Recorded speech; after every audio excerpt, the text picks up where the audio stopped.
Welcome back, ladies and gentlemen. Force here with some more Friday Night Magic. Today I will be playing the second of the two new decks. I believe it's deck pack number 3. I think that's what it is. This is Warsmith. It's an artifact-heavy red and white deck. I'm actually really excited to play around with this deck. The opening hand here, I'm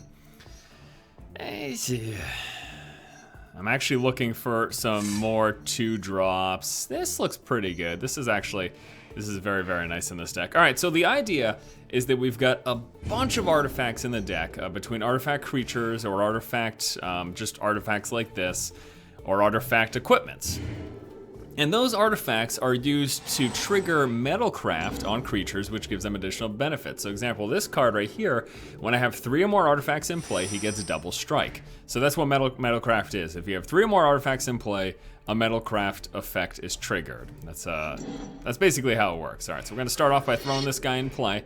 And won't be getting that Metalcraft for a couple of turns, but for example, next turn we can put the Sun Standard in play, and then the turn after we put this in play, getting 2 artifact tokens, and then we're gonna get that Metalcraft triggered at that point. So sounds like a plan to me, basically. All right, we also have the Etched Champion that we could throw down. Now he has Metalcraft, which gives him protection from all colors, but also he is an artifact himself, so he counts towards that Metalcraft trigger, if you will. Before we, I think I actually want to play him right now, but before we do that, I'm gonna swing for 2.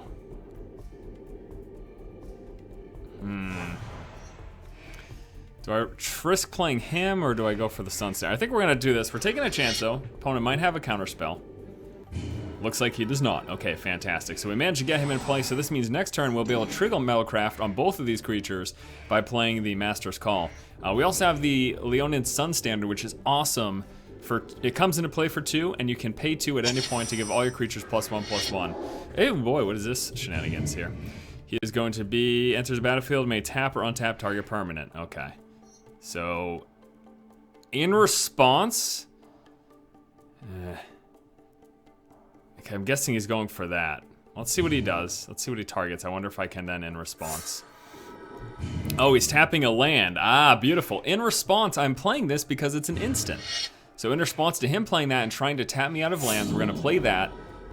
It triggers as an instant. His tap still goes through, but it doesn't matter. It basically fizzles because he can't choose another tap target. And we can also get the Bone Splitter in play, although we won't be able to equip anything right now. But here's an artifact equipment where we can pump up creature +2/+0. That will be going on this guy. This will turn him into 8 damage, basically. Now he has got double strike, so I'm okay with attacking, even though he's got that 2/1 in play, because that double strike exists.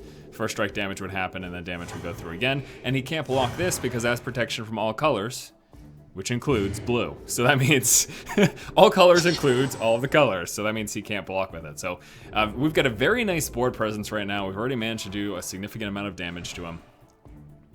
He is attacking me instead of saving for blockers. Are you serious?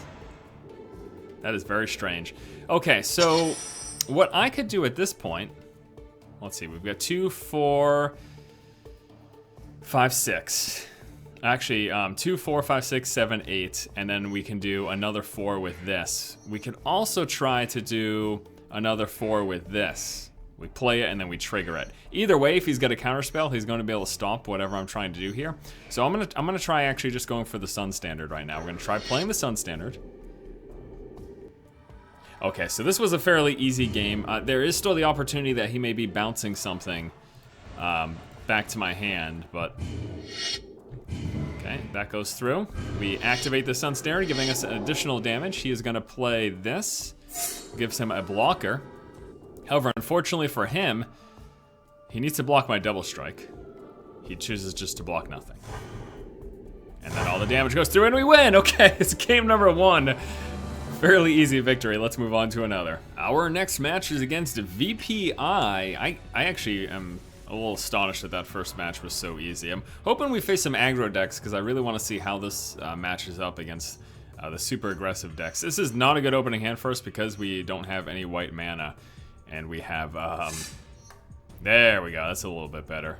We got the, it's a little bit, somewhat similar to the last game's hand. So we've got the edge right here. We also have the Etched Champion. We get the Infiltrator Lens. You put it on a creature. It's an artifact. You put it on a creature, and if that creature is blocked, you get to draw 2 cards. Pretty nice. We also have this Livewire Lash. Check out this thing. This is awesome. Cost 2 to bring into play. Creature gets +2/+0. Whenever this creature becomes a target of a spell, this creature deals 2 damage to target creature or player. So it's pretty nice. If someone tries to remove your creature from play that this is equipped to, you get that 2 damage to ping where you want. So we're playing against the white life gain deck. I'm going to be ignoring his creatures for a little while. I don't want to lose this guy early on to that, is basically what I'm saying. So I'll be taking some damage. Unfortunately, though, in the process, he gained some life. We do have ways to offset that here. Our War Leader's Helix, this in addition to a few other cards, provide some removal, and of course this, beyond being 4 damage to a creature player, you also get a life gain from it. Now he's going to pump it up, +1, +3, and he also gained 3 life when that came into play. So lots of life for this guy, and unfortunately we just have to sort of try to weather the storm, if you will. Good news is, though, if we get this in play with protection from all colors, it gives us a nice free block. So let's see what I want to do right now. Livewire. Now let's go with the Etched Champion, okay? And then next turn we play the Livewire, and that is going to give us the Metalcraft trigger. For now, though, we'll just attack him for 2, try to bring down some of that life that he will be gaining a ton of life. This creature has lifelink, so every time it deals damage, he'll be gaining 3 life. He gained the 3 life from his enchantment coming in play. The double strike will be nice in helping us offset that another life link. Luckily, though, this will not be a good blocker for him next turn because of our double strike and our protection creature. And one thing I'm not sure about, though, I think that if a creature has protection, they don't get life gain because that creature doesn't do the damage. Could be incorrect, though. All right, and well, for a third artifact, why don't we just play another Etched Champion to give us a nice blocker. All right, so we have double strike now. We have protection from all colors for both of our Etched Champions. I will attack with the one that's not affected by Summoning Sickness. The one that is will be saved for blocking. Now he's making a decision if he wants to block any of it. He does not. That means 6 damage goes through because we've got 4 from the double strike, 2 from the Etched Champion. We'll be throwing down the Livewire Lash. Unfortunately, I haven't drawn much land. Here's another removal spell. It's 2 damage or Metalcraft 4 damage. Pacifism going down on our double strike because he cannot target the other 2. So now we cannot attack our block, and I don't think there's anything I can do to remove Pacifism. So that's just there. All right, so now here's the good test case. Let's see if the damage still goes through, or if the creature's protected, or if the damage doesn't happen, which means he would gain no life. We're about to learn that right now. Looks like the damage does not happen to my creature, so he does not get the life gain. That is actually really nice. Okay, we can exile creatures because we have Metalcraft. I could also throw down the Livewire Lash. Why don't I exile his 3/5? All right, so what I'm gonna, well, equipping that doesn't do me much good right now. So let's throw down Livewire Lash for now. And then what I'm gonna do, well, we can exile his creature during his turn. I don't need to do this right now, so. Go like this, and we will attack for 4. Maybe I save 1 blocker? Yeah, because if I don't save the blocker, what's gonna happen is he is going to attack with both of these. I'm getting rid of this creature with the dispatch, but then the 2 damage goes through and he gains 2 life anyways, which completely negates my 2 damage, and I lose 2 life, so I might as well save this as a blocker. There's really no reason to. Luckily, he's been mana screwed too, but I'm really upset. We just need 1 red mana and we'll be doing okay. Like, this will be very nice for us. Let's see what he's trying to play here. Enchanted creature has protection from creatures. That's fine. I'm gonna let that, actually, yeah, I'm gonna let that resolve. Let me make sure. He gets to draw a card. Oh no, let me stop him from drawing a card. I'm gonna dispatch that prior. We're gonna dispatch that because now it does not enter the battlefield and he does not draw a card. It fizzles. Okay, so yes, that's why I chose to do that there. Surprisingly, he's still attacking. I don't know why. He has no, I mean, I guess he's got nothing to block, so. Now, even if we don't get a red mana, we can still equip. Okay, there is another mana, but it's not red. That is very unfortunate. All right, so we're gonna put a live wire lash here. Equipping this does nothing, because the creature needs to be blocked in order for us to draw 2 cards. Whenever a equipped creature becomes blocked by a creature, and none of my attacking creatures that I have right now will ever be blocked. Not at this point in the game, anyways. Because, well, not at any point, because he only has white creatures, so unless he removes the Metalcraft, these guys will never be blocked. Now, something I'd like to check. Okay, so if I target my own creature with the spell, like a beneficial spell, oh my god, he's serious? He's gonna, oh, he can't pacify. I was like, what are you gonna pacify that old creature? He's gonna throw this down whenever you cast a white spell or a plains enters the battlefield, you gain 1 life. It looks like we're gonna get this game. Looks like we will have this game. Especially if we drew mana, but we're not doing that. All right, as long as you control 3 more artifacts, it gets +2/+2 and has flying. Well, that's nice, so we can throw that in play. And I might as well equip on that. Maybe he plays a blocker. Maybe he plays a flyer that can block this next turn. So I might as well equip it now while I have the spare mana and nothing else to do with it. Instead of next turn where, you know, maybe I need this mana sort of deal, you know. So we're gonna hit for 6 now, bringing him down to 9. We are at 12, and yeah, I'm fairly confident at this point. Both of us have been mana screwed, so I don't feel so bad that he's been also mana screwed because I have been mana screwed. Here's a pacifism that's going down on my 3/3.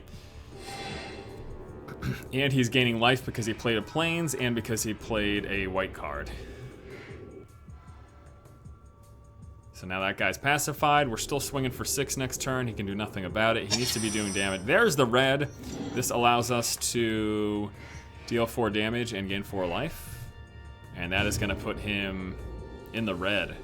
He'll be down to 1 life. So here is 6. And then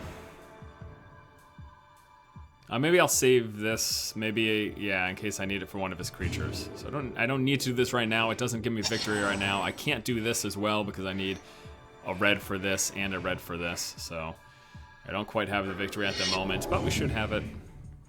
Enters the battlefield under control. You gain 2 life. Okay, that's fine. So he's gonna gain 2 plus the 3. He's still dead. He can't block these guys. We've got the 4 damage from the War Leader's Helix, plus the 6. The 6 is unblockable as it is, so this is fatal. So I guess let's just swing for 6. There's no reason to go crazy and overkill or anything. There's the 6 damage. There's the victory in game number 2. Let's move on to a 3rd match. And our next game against Toad Row 998. I'm pleasantly surprised. So this deck does have late game potential, but I'm running pretty much a purely early game build, and I've been pretty happy with how it's been performing so far. This hand isn't the greatest, but it's not terrible either. Since I'm only running 22, I'm gonna keep it actually. Since I'm only running 22 lands in the deck, I don't anticipate drawing too many more lands in these next few turns. So that means we should be drawing into other useful cards. Oh, of course that happens. But the thing is, I just need 1 more artifact, and then I'm going to have this thing with protection from all colors. And yeah, that'll be good. I might delay playing him until I get the Metalcraft triggered, because it looks like he's playing burn, yeah, so I don't want him to be able to just burn this guy out of the sky. So I think I'm going to delay actually playing him until I can ensure the Metalcraft is there. Which is kind of unfortunate. We'll do the Banefire. Does us no good right now. That's why I didn't bother playing the red. I don't want to use this until I can exile, so until I have Metalcraft. So we're going to be it's going to be a little slower of a game. Maybe it's turning out to be a big mistake taking this hand, but this is actually a horrible start. We are down now to 13. Oh, good lord. Oh, good lord. This is not good at all. Super aggro burn deck that we're facing here. Okay, so what I'm gonna do is we're going to throw this in play. This is going to trigger our Metalcraft for next turn. Unfortunately, I might have to waste this just to tap, depending on how much damage he has potential for this turn. We'll have to see. Let's see if he plays a sorcery to pump that up. I'm guessing he will. I'm really concerned. Does he have an instant for it? It's too late now for me to tap it. I am super happy that he did not have anything to pump that up. So now we've got this guy nice and safe, okay? He's got pro, so we're good.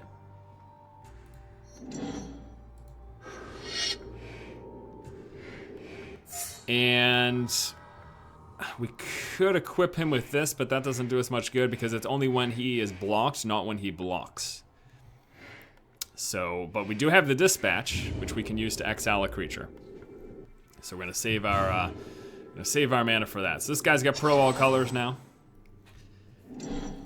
So now he can't burn that. Of course, he can burn something like this if we play it, right? But we'll see what happens here. So now I've got this blocker. Now he can't do anything about this. It's got protection from all colors, so he can't. But the thing is, I'm not necessarily really in a position that I want to be attacking anytime soon. So maybe I'll just throw down these guys. Although that means I can't dispatch.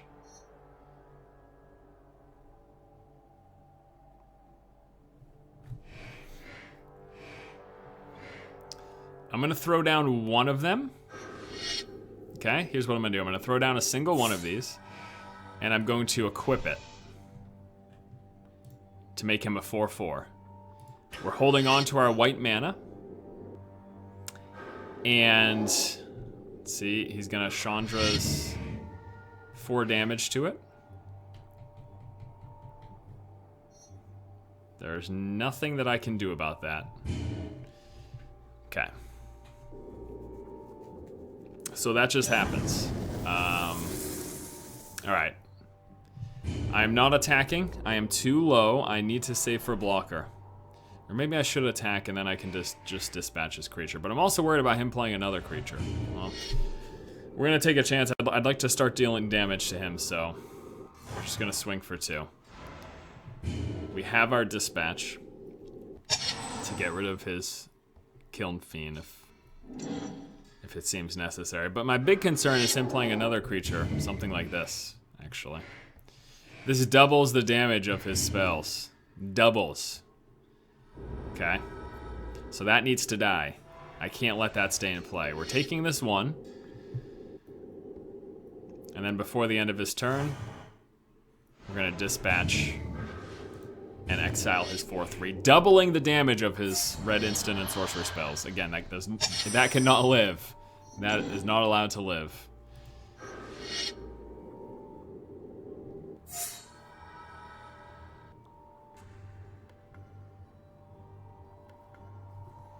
So I want to equip this to protect him from damage, but I also have the Banefire that I could use to get rid of his creature. I think I'll do that, actually. So now I don't have to worry about saving my blocker. We're going to Banefire his creature, killing it. Now I don't have to worry about saving this particular creature as a blocker. Of course, unless he plays something with haste, but I can't sit around forever, so it is what it is. But I don't like, I'm pretty sure that we're going to lose this game. I don't like my odds this game. I'm at 9, and I'm playing a burn deck. There's just so much between haste and some big damage spells. There's too much that can go wrong. Here's a Final Fortune. Okay, he's got the game. This makes him take an extra turn after this one. And if he doesn't win, he loses the game. So now all he needs to do is Lava Axe me, which will be for 10. And I'm pretty sure that's what he has. Otherwise, he wouldn't have done this whole play. So yes, Final Fortune, he gets to take an extra turn. And if he doesn't win, he loses. And he took that extra turn and he won. All right, that is going to do it for this week's episode of Friday Night Magic. Thank you guys so much for tuning in. You get to take a look at a few games with the new Weaponsmith, Warsmith, what is it called? The Warsmith deck. Let's go ahead and take a look at the deck list that I'm running here. So this is more aggro focused. The deck does have late game potential. There's definitely some late game cards in here, some really good ones at that, but I focused more on trying to get Metalcraft triggered with a bunch of small creatures and creature equipment. All right, so I've got the Infiltrator Lens. The draw effect doesn't happen a lot, but it's really just a cheap artifact that you can throw down and play. There are artifact lands which would make this deck a million times better, but they don't give it to you in duels, which frankly I think is stupid. But I've got the Bone Splitters. This is a nice one drop that gives equipped creature +2/+0, plus it's an artifact. We've got the Dispatch for exiled creatures with the Metalcraft, Galvanic Blast for dealing 2 damage or 4 damage with Metalcraft, the Banefire for a red plus X damage if X is 5 or more. It can't be countered or prevented. Get the Mirror Sire, a cheap artifact creature that returns into play as a colorless token when it dies. The Edge Right, probably one of the better and more solid Metalcraft creatures, just the double strike is really huge. The 2 white can be difficult to play though, but if you just run more plains than mountains, then you should be okay most of the time. We've got the Sun Chaser, the Metalcraft with +2/+2 in flying. The Live Lash Wire, equipped creature gets +2/+0. When it becomes targeted, you get to deal 2 damage to creature player. Leon and Sun Standard, amazing card in this deck, pumping up all your creatures +1/+1 till end of turn for 2. Another artifact equipment to pump up your creature. It's got 2/2. The Etch Champion, giving itself protection from all colors when you've got Metalcraft. The Snap Sail Glider gets flying when you have Metalcraft. It's a 2/2 for 3. This is an awesome card. You didn't get to see this come into play, but you get to reveal the top card of your library. If it's a creature card, put a 1/1 green Suprilling token in the battlefield. If it's a land, you get to put it in the battlefield. If it's a non-creature, non-land, you get to gain 2 life. It's really cool. Plus, it's an artifact, remember, so triggers Metalcraft. Master's Call for 2 artifact tokens in play for 3. The War Leader's Helix, 4 damage to creature player, you gain 4 life. And then lastly, we've got the Jor Kadeen the Prevailer. It's a 5/4 first strike. Metalcraft gives your other creatures +3/+0. Nice, nice, nice. That's the deck, guys. Thanks so much for watching this episode of Friday Night Magic. Be sure to tune in next Friday for another episode. And yeah, I'll see you guys there. Keep watching and keep owning.